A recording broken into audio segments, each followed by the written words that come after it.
Il y avait la surprise de voir que c'était dans notre milieu. Hubert Marcoux et Geneviève Pius sont au combat depuis le début de l'éclosion de COVID-19 au Jeffrey Hale. Au début, on ne réalise pas ce qui va se passer. C'est plus au fur et à mesure qu'on le vit. Puis au fur et à mesure qu'on le vivait, bien là, on se rendait compte de l'ampleur que ça pouvait avoir. C'était difficile de comprendre comment ça s'était transmis aussi rapidement. On voyait que c'était difficile de s'adapter en temps réel. Et rapidement, il y avait de la désorganisation, tout simplement parce qu'il y a moins de personnel, d'abord. Pendant un temps, des employés d'autres secteurs de l'hôpital sont venus soutenir les travailleurs des départements touchés. On a vu plus du personnel faire des 16 heures, des temps supplémentaires volontaires ou obligatoires, mais beaucoup des volontaires parce qu'ils sont attachés justement aux résidents puis ils ne voulaient pas que les résidents se retrouvent dans des situations justement inacceptables. Fait que je dirais que c'était peut-être pas les soins comme on était habitué de les offrir, mais pas à un point de rupture. Mais devant le nombre grandissant d'employés touchés par la COVID-19, un appel à l'aide a dû être lancé à l'extérieur de l'hôpital. On craignait d'en arriver à un point où on trouvait que ça pouvait devenir inacceptable. Mais on ne s'est pas rendu là, on a plus sonné l'alarme avant.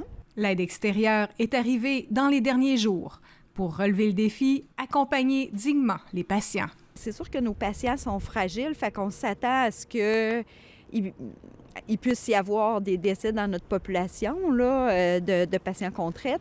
C'est sûr qu'en grand nombre comme ça, bien là, ça vient nous toucher quand même parce que c'est des gens auxquels on s'attache puis avec qui on travaille depuis quand même un certain temps. Certains résidents ont eu droit à d'ultimes visites. La docteure Pius raconte l'histoire d'un couple qui l'a touché.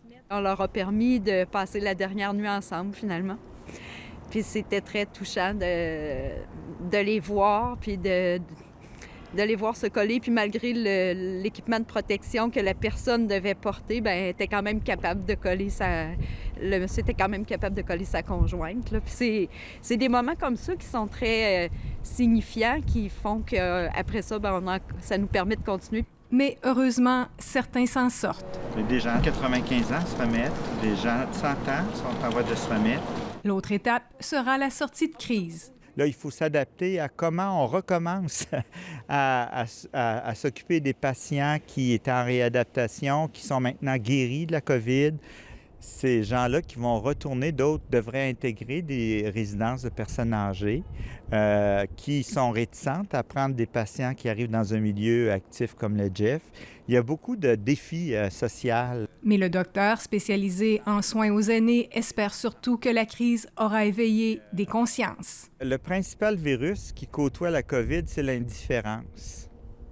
Et c'est de ça qu'on doit essayer de se guérir collectivement. Les gens ont peur de vieillir, ont peur de mourir et fuient. Et maintenant, j'espère qu'il va y avoir une prise de conscience qui va durer. Ici Guylaine Bussière, Radio-Canada, Québec.